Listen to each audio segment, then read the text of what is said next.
Perkenalkan, nama saya Tani Marsala Sinurat dari kelas TIC dengan NIM 5241230010.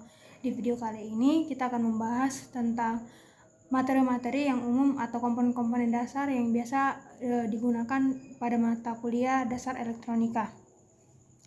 Nah, adapun pembahasan yang pertama yaitu jelaskan konsep dari tegangan listrik, arus listrik, dan daya listrik. Yang pertama itu kita akan membahas tentang tegangan listrik. Apa itu tegangan listrik? Tegangan listrik atau biasa disebut juga dengan voltase atau tegangan adalah perbedaan potensial listrik antara dua titik dalam suatu rangkaian. Tegangan itu diukur dalam satuan volt. Biasa alat yang digunakan untuk mengukur tegangan itu voltmeter. Tegangan dapat diibaratkan sebagai dorongan yang mendorong arus listrik mengalir dalam suatu rangkaian. Adapun contoh tegangan yaitu jika sebuah baterai memiliki tegangan volt, berarti baterai itu memiliki beda potensial sebesar 9 volt antara terminal positif dan negatif baterai tersebut. Kemudian yang kedua kita akan membahas tentang arus listrik. Apa itu arus listrik? Arus listrik adalah aliran muatan listrik yang mengalir melalui suatu penghantar, biasanya diukur dengan satuan ampere yang dilambangkan dengan huruf A besar. Arus dapat dianggap sebagai jumlah muatan yang melewati satu titik dalam rangkaian listrik dengan satuan waktu. Adapun contoh dari arus yaitu jika arus listrik dalam sebuah rangkaian adalah 2 ampere, ini berarti bahwa 2 kolom muatan listrik mengalir melalui titik tersebut setiap detik. Nah, yang ketiga itu kita membahas tentang daya listrik. Apa itu daya listrik? Daya listrik adalah laju penggunaan energi dalam suatu rangkaian yang diukur dalam satuan watt. Adapun contohnya yaitu jika sebuah lampu beroperasi pada tegangan 120 volt, berarti ini kita ketahui tegangannya itu 120 dan arusnya 0,5 ampere, maka daya yang digunakan oleh lampu tersebut adalah untuk soal ini kita menggunakan rumus daya yang V kali I.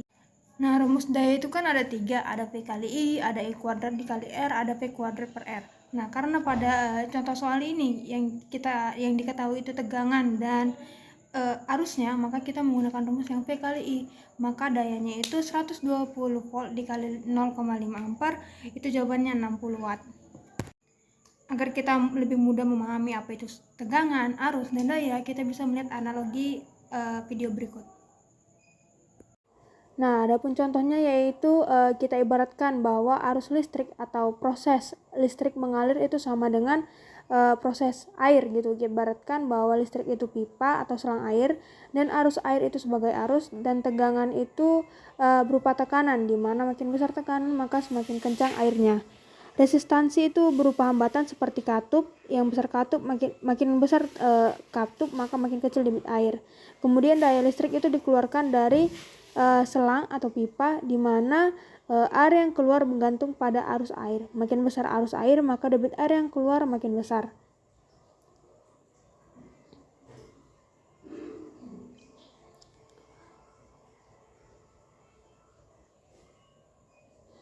Dapat kita lihat bahwa persamaan ini kabel itu kita upayakan sama dengan selang kalau di aliran arus listrik.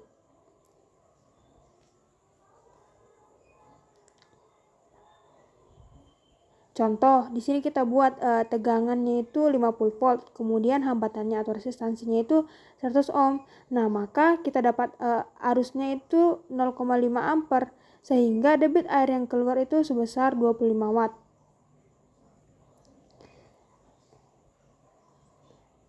Kita ibaratkan bahwa debit air yang keluar itu sama dengan daya, di mana rumus daya itu sama dengan tegangan dikali arus. Nah, kita buat contoh hambatannya itu semakin besar, 200 ohm.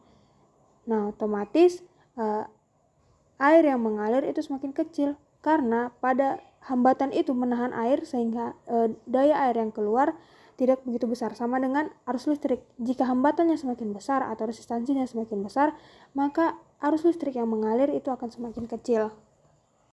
Nah, yang kedua itu kita akan membahas perbedaan sumber tegangan listrik dan sumber arus listrik. Yang pertama kita bahas itu melalui definisinya terlebih dahulu, di mana sumber tegangan adalah perangkat yang menyediakan perbedaan potensial listrik antara dua titik, sedangkan untuk sumber arus listrik adalah perangkat yang menyediakan arus listrik tertentu pada rangkaian.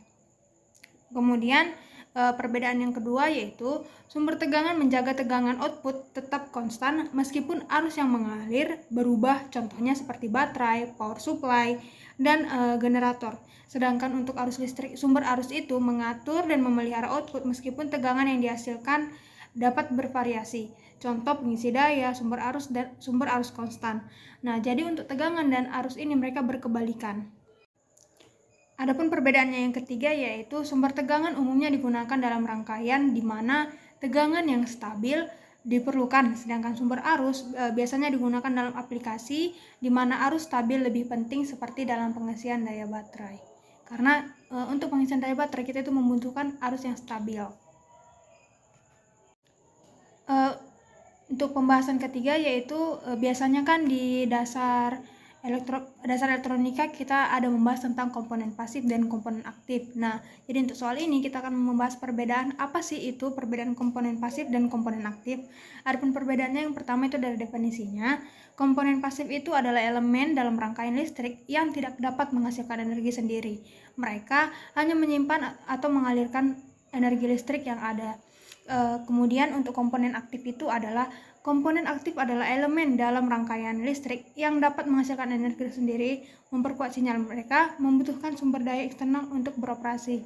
Nah, perbedaannya itu dari segi definisinya bahwa komponen pasif itu tidak membutuhkan energi eksternal, sedangkan untuk komponen aktif itu mereka membutuhkan energi eksternal untuk beroperasi. Kemudian perbedaan yang kedua yaitu umumnya memiliki respon linear terhadap tegangan dan arus, itu untuk komponen pasif.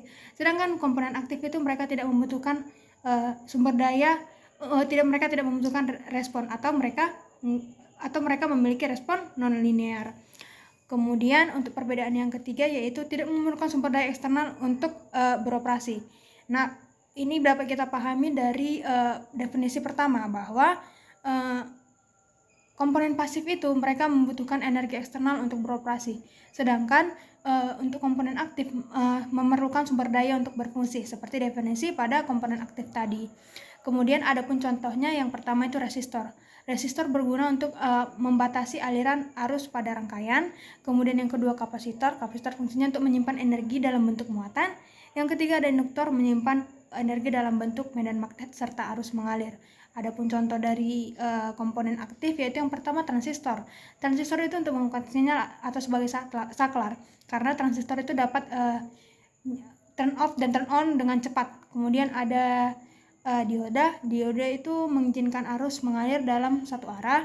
Kemudian ada IC atau integrated circuit yang biasa digunakan dalam perangkat-perangkat atau pengaplikasian alat-alat elektronik. Nah, selanjutnya ini kita akan membahas deskripsi atau karakteristik dari komponen dioda beserta dengan fungsinya. Adapun karakteristik dari dioda yaitu yang pertama, meneruskan arus listrik hanya dalam satu arah dari anoda ke katoda. Nah, dari sini dapat kita simpulkan bahwa dioda itu berguna untuk membuat arus menjadi satu arah atau untuk menghambat arus. Contohnya dari arus AC atau arus bolak-balik menjadi satu arah, arus DC.